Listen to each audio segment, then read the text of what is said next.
In today's video, I'm going to teach you how to create a custom sign-in or sign-up page in Wix Studio. To begin, open your Layout Project workspace inside the Wix Studio editor using the Chrome browser.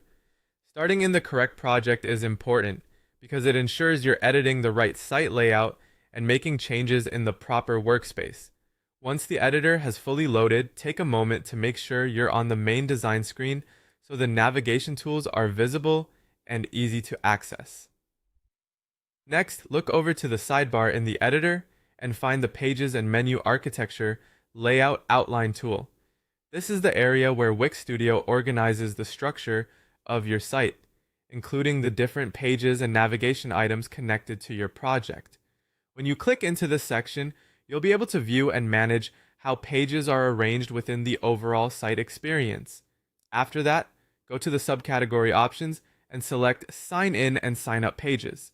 This section is specifically designed for pages related to account access, so it's the right place to work when you want to control how users enter or create an account on your site.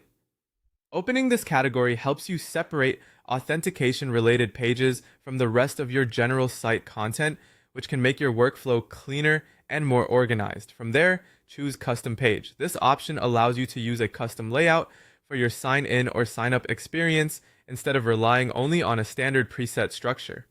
That can be especially useful if you want the page to match your brand style more closely or fit into a specific user journey within your website.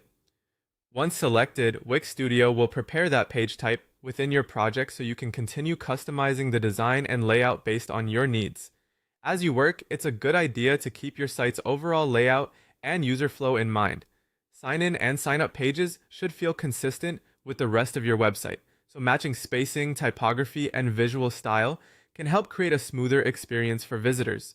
Also, be sure to confirm that you selected the correct page type before moving on, since choosing the custom option sets the foundation for how the page will be built and edited later.